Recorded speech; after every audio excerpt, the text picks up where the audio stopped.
2 semaines avaient passé depuis notre bataille contre l'infâme Crab King et ses légions de slime. 2 semaines à vivre dans l'Undercity, pendant que les artisans de Greyport réparaient les piliers du Great Temple et que la garde, les Run of Rangers, Fiona, Otto et le reste du groupe inspectaient chaque tunnel à la recherche des derniers restes visqueux de la catastrophe. Après avoir sauvé la ville, notre grande récompense fut donc assez simple. Des brosses, du savon, de la poussière et une quantité franchement déraisonnable de murs à nettoyer. Mais c'est souvent comme ça que commencent les vrais problèmes. Un jour, enfin on suppose que c'était le jour parce que sous terre la notion devient assez théorique, Fiona, Otto et leurs compagnons s'enfoncèrent dans un vieux tunnel poussiéreux soutenu par de lourdes colonnes carrées en pierre. C'est là qu'Eve remarqua quelque chose, une gravure, un symbole ancien taillé dans la colonne. Elle appela Zot qui s'approcha avec tout le sérieux d'un professeur déjà persuadé que personne ne comprendrait correctement la réponse. Il examina le mur, se figea, puis recula brusquement. Eve sourit. Elle avait donc bien vu. Zot tenta d'abord de minimiser. Pour lui, ce symbole ne pouvait être qu'un graffiti, une mauvaise blague gravée par un étudiant avec trop d'imagination.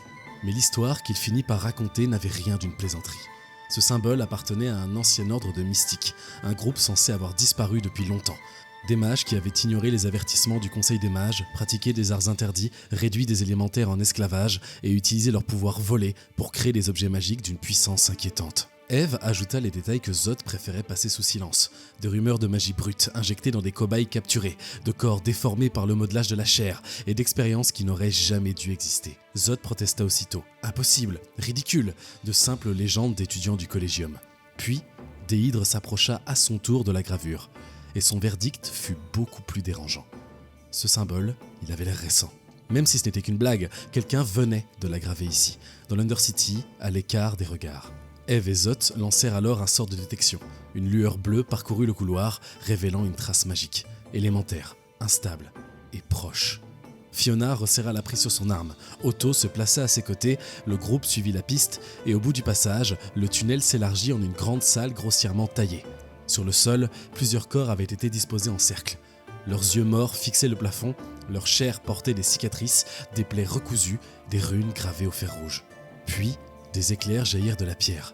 Les cadavres se redressèrent, leurs prothèses se mirent à vrombir, leurs muscles gonflèrent sous leur peau torturée, et dans un concert de gémissements, de hurlements, les cobayes de l'ordre se jetèrent sur nous. La première vague aurait dû être terrifiante, elle fut surtout très courte. Fiona entra dans la salle comme si 2 semaines de nettoyage souterrain avaient condensé toute sa patience en un seul coup d'épée. Elle frappa la première créature, puis enchaîna immédiatement sur la suivante, sans leur laisser le temps de comprendre ce qui leur arrivait. Otto couvrait l'avancée avec une précision impeccable. Ses tirs traversaient la salle, frappaient plusieurs cibles, ouvraient des brèches, pendant que Fiona maintenait les abominations au contact. Les cobayes électrifiés tentèrent bien de riposter, quelques décharges crépitèrent, quelques coups passèrent, mais le combat tourna très vite à la démonstration. Une première salle nettoyée, un premier mur d'énergie qui cède, et derrière, une nouvelle pièce. Au centre, posé sur un piédestal, se trouvait un grand orbe vibrant d'énergie arcanique. Des conduits lumineux couraient dans le sol depuis l'objet, comme si toute la salle dépendait de lui. Autour, des élémentaires rôdaient, attirés ou retenus par cette puissance instable. Les ennemis frappaient à distance, se plaçaient autour de l'orbe, profitaient des courants magiques qui traversaient la pièce. La moindre erreur aurait pu transformer l'avancée en piège. Mais Fiona et Otto avaient déjà pris le rythme. Fiona forçait le passage. Elle encaissait, attirait les ennemis vers elle, les repoussait dans les zones dangereuses, puis les abattait avant qu'ils ne puissent se réorganiser. Otto restait juste derrière, suffisamment proche pour la soutenir, suffisamment loin pour garder une vue claire sur le champ de bataille. Les ennemis tombèrent, et bientôt, l'orbe resta seul sur son piédestal. Une masse de magie pure, trop dangereuse pour être laissée là, mais trop précieuse pour ne pas être comprise. Le groupe s'en approcha, tous posèrent la main dessus, l'énergie les traversa aussitôt. Ce ne fut pas une bénédiction douce, plutôt une décharge brutale, comme si l'orbe remontait chaque nerf du corps pour y laisser une trace brûlante. L'air vibra, la douleur brouilla l'essence, et pendant un instant, personne ne sut vraiment si l'objet venait de les aider ou de les condamner. Puis, la barrière suivante céda, un dernier crépitement, un silence. Et de l'autre côté, une voix rocailleuse hurla « Non, notre travail ne doit pas être interrompu !» L'ancien ordre n'était donc pas qu'un souvenir. Il n'était pas une rumeur, il était là, et il reprenait du service. 2 mystiques surgirent, protégés par leur sortilège, accompagnés de nouvelles abominations et d'une créature de foudre. Cette fois, nous n'étions plus face aux résultats de leurs expériences, nous étions face à ceux qui les menaient. Ils frappèrent fort. Une décharge percuta Otto de plein fouet. L'automate encaissa le choc, mais l'impact fut violent. Un autre mystique tenta de briser l'élan de Fiona avec sa magie, de l'entraver, de la forcer à reculer, mais c'était déjà trop tard pour eux. La puissance de l'orbe avait changé l'équilibre du combat. Fiona transformait chaque attaque reçue en ouverture, chaque sort lancé contre elle devenait une occasion de se rapprocher, de casser une défense, de répondre plus durement encore. Otto, malgré les dégâts, continua son travail avec une froide efficacité. Il retirait les protections, réparait ce qui devait l'être, ciblait les ennemis affaiblis et ouvrait à Fiona les angles dont elle avait besoin. Les mystiques voulaient contrôler la salle. Fiona et Otto la leur arrachèrent morceau par morceau. Une abomination tomba, puis une autre. La bête de foudre fut isolée, débordée, détruite. Les mystiques perdirent leur protection, puis leur avantage, puis le combat.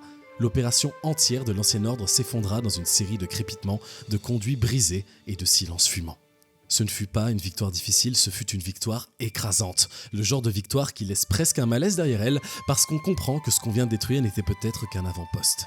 Après la bataille, Eve ne se priva pas de rappeler à Zot que le modelage de la chair et toutes ces horreurs impossibles venaient quand même de leur exploser au visage. Zot bougonna que c'était simplement l'opinion la plus répandue chez les magio-historiens. Ce qui, évidemment, ne rendait pas la découverte plus rassurante. Des hydres, elles, se déplaçaient parmi les traces du combat, soignant les blessés, les cheveux encore chargés d'électricité statique. Elle observa les corps modifiés avec tristesse.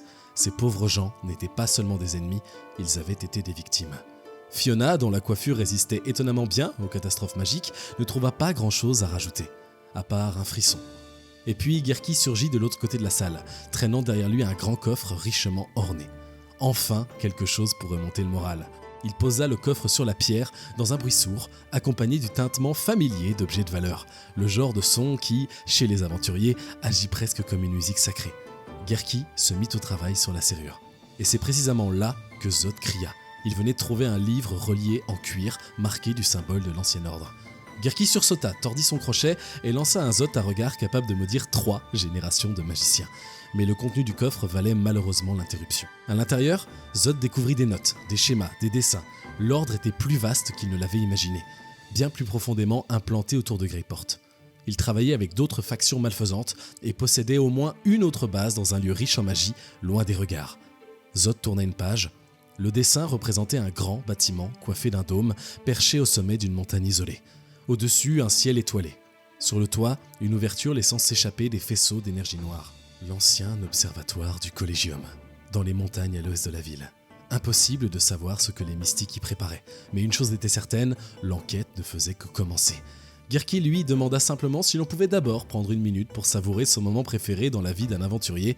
Le coffre s'ouvrit. Pendant un instant, la menace de l'Ancien Ordre s'effaça derrière l'éclat des récompenses. Et il fallut bien l'admettre, parfois être aventurier, c'est vraiment génial. Mais quelque part, dans les montagnes à l'ouest de Greyport, sous un dôme ouvert sur les étoiles, l'Ancien Ordre poursuivait déjà son œuvre.